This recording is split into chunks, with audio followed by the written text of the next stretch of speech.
Have you ever been listening to an absolute banger of a song, the beat drops, and suddenly your arms are covered in those tiny, weird little bumps? Or maybe you're watching a horror movie, the killer is right behind the door, and boom, your skin completely changes texture. We call them goosebumps. And honestly, most of us just think it's our body's way of saying, yo, grab a hoodie, it's freezing. But what if I told you that those little bumps are actually a ghost?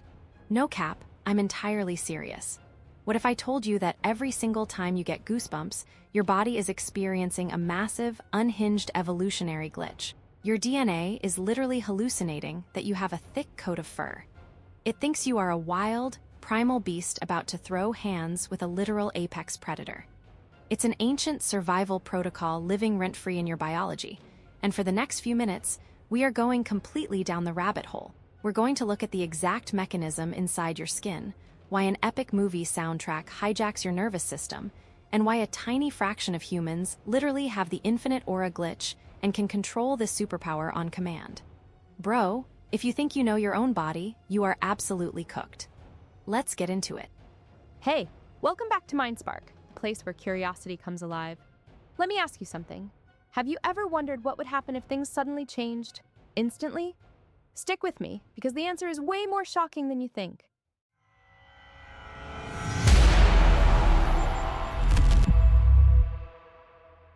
Welcome back to MindSpark, the only place on the internet where we take the things you experience every single day and prove to you that the universe is way more unhinged than you ever thought.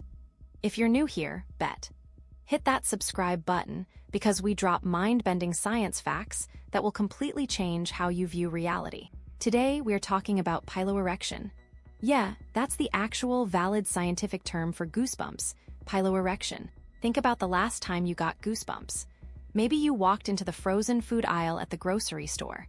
Maybe you watched that final portal scene in Avengers, Endgame, or maybe someone with insane Riz just whispered in your ear. Regardless of the trigger, the physical reaction is exactly the same. Your skin raises, your hair stands straight up on end, and a shiver runs down your spine. But why? If evolution is supposedly this master chef, why did it let this random, seemingly useless reaction stay in our gene pool?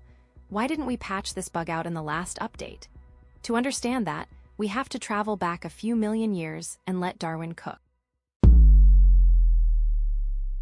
Chapter 1, The Winter Jacket Protocol. Imagine you are an early human ancestor. You don't have heating, you don't have a North Face jacket, and you definitely don't have a cozy blanket. What you do have, though, is an absolute ton of body hair.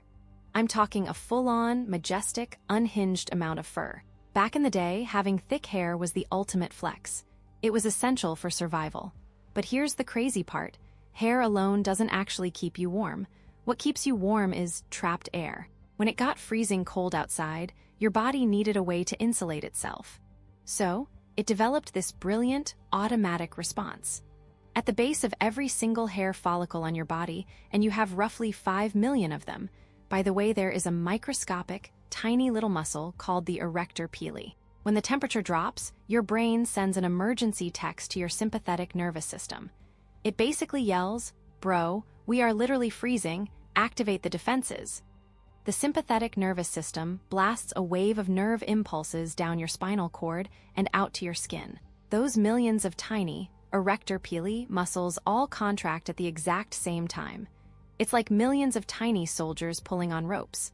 When they contract, they pull the hair straight up. As the hair stands up, it creates a thick, fluffy layer of insulation, trapping a layer of warm air directly against your skin. It was literally a built-in, biological puffy jacket. It was peak evolutionary design. It kept our ancestors from turning into human popsicles during the Ice Age. Absolute W evolution. But here's the problem. Fast forward to today. We evolved, we started wearing clothes, and we shed almost all of our thick body hair. We are basically naked apes now. But the software code? The code that tells those tiny muscles to flex when we get cold, that code never got deleted. So now, when you walk outside in the winter, your brain still hits the panic button. It flexes millions of tiny muscles, stands up your pathetic, microscopic arm hairs, and expects to create a massive, fluffy coat of fur. But because you don't have fur anymore, you just look like a plucked chicken. Your body is trying to execute a command for hardware that you no longer possess. It's a total system glitch. But wait, hold up. That explains why we get goosebumps when we're cold. But why do we get them when we're terrified? Why do you get goosebumps when you hear a floorboard creak in your house at 3 a.m. and you know you're home alone? Welcome to Chapter 2, the Predator Protocol. Let's go back to our furry ancestors. Cold wasn't the only thing trying to end their run. They were constantly getting hunted by massive, terrifying predators.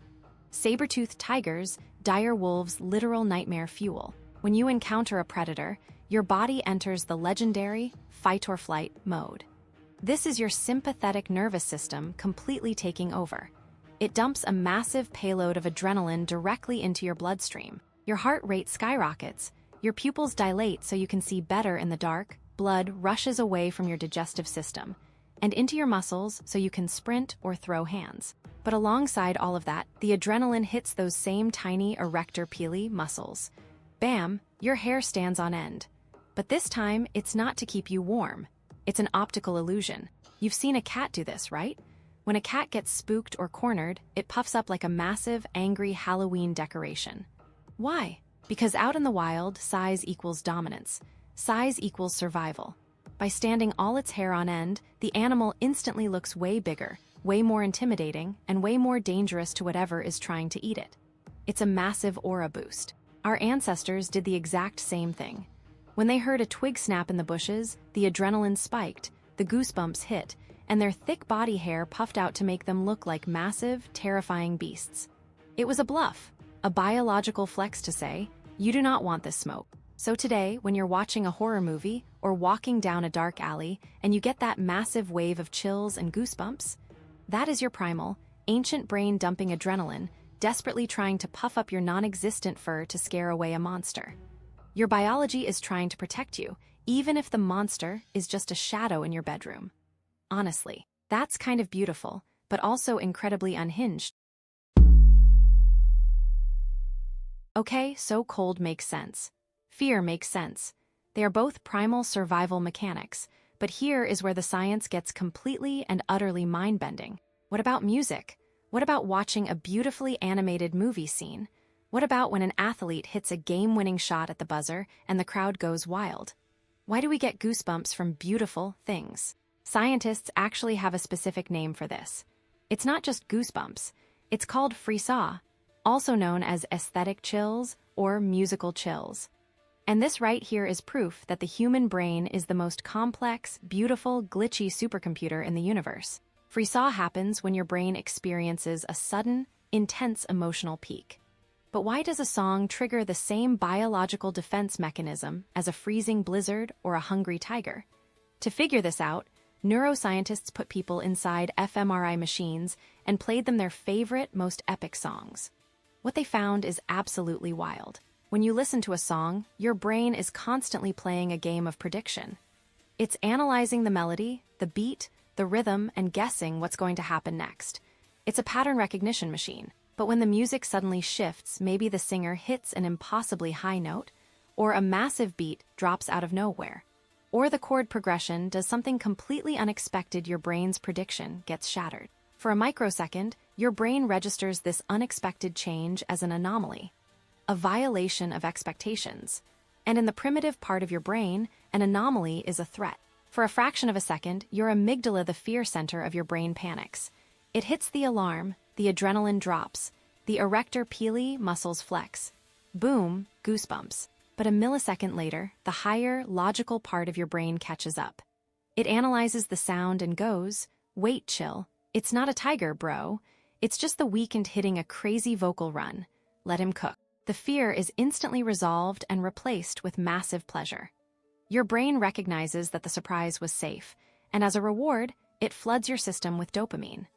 Yes, the exact same chemical released when you eat amazing food, or win a video game, or fall in love. The physical chill, the goosebumps, is the lingering physical shockwave of your brain transitioning instantly from microscopic fear to massive euphoria. You are quite literally feeling the physical weight of an emotion. And here is a crazy bonus fact. Not everyone gets musical goosebumps. Studies show that only about 50% to 70% of the population experiences freesaw. Scientists found that people who regularly get chills from music actually have a higher volume of neural connections between their auditory cortex, the part that processes sound, and their anterior insula, the part that processes emotions. Basically, if you get goosebumps from music, your brain is literally wired with a hyperspeed broadband connection to your feelings. You have maximum emotional aura. Valid. All right, we've covered the cold, the fear, and the music. For 99.9% of the global population, goosebumps are completely involuntary. You can't stop them, and you can't start them. They just happen to you. But what if you could control it? Welcome to Chapter 4, Voluntarily Generated Piloerection, or VGP. There is an incredibly rare, hyper-specific subset of the human population estimated to be literally a fraction of 1% who can give themselves goosebumps on command. Just by thinking about it. No cold room, no scary movie, no epic music, just straight brain power. Bro, this is the closest thing to a real-life X-Men mutation I have ever seen. It's the ultimate infinite aura glitch. For decades, medical science didn't even believe these people existed. Doctors thought it was impossible because the erector pili muscles are controlled by the autonomic nervous system. The word autonomic literally means involuntary. It's the same system that beats your heart and digests your food. You can't just look at your stomach and tell it to digest faster, right? But recently, researchers actually gathered up a group of these people and studied them. And the results are completely unhinged. When asked to describe how they do it, these individuals almost always describe the exact same sensation.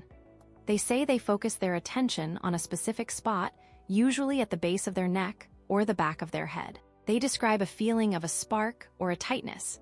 And when they focus on that spark, they can physically push it down their spine, and it blooms outward across their arms and legs into full-blown goosebumps. Some of these people can literally sustain the goosebumps for minutes at a time. They can control the intensity. How are they doing it? Science is still baffled, but the leading theory is that these individuals have developed a bizarre, conscious bridge into their sympathetic nervous system. They are somehow able to voluntarily trigger a microdose of adrenaline, completely bypassing the external triggers. It's like having developer access to your own biological code. Most of us are just playing the game as regular users, but VGP havers have admin privileges over their nervous system. And if you're sitting there right now, trying to flex the back of your neck to see if you have this superpower, let me know in the comments if you're one of the rare 1%. Because if you are, your biological stats are absolutely cracked. So, the next time you step out into the winter air, or the next time you're absolutely terrified by a movie, or the next time the beat drops and the bass hits your soul, take a second to look at your arms. Look at those tiny little bumps. You are witnessing millions of years of evolution playing out in real time on your skin.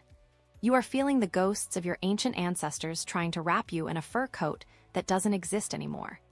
You are feeling your brain desperately trying to turn you into a massive, intimidating beast to fight off a shadow. You are feeling the physical weight of music crashing into your nervous system. It's not just a physical reaction. It is a biological masterpiece, a beautiful, unhinged glitch in the human matrix. That's gonna do it for this deep dive.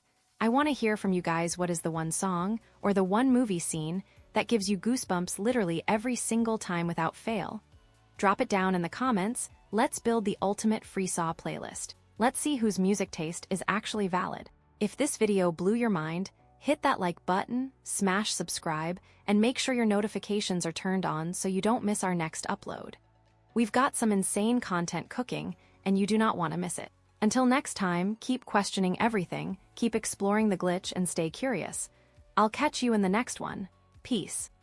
If this video made you think even for a second, hit the like button. It really helps the channel. Subscribe to MindSpark for more mind-blowing ideas, and tell me in the comments what topic we should explore next. Until next time, keep your mind curious,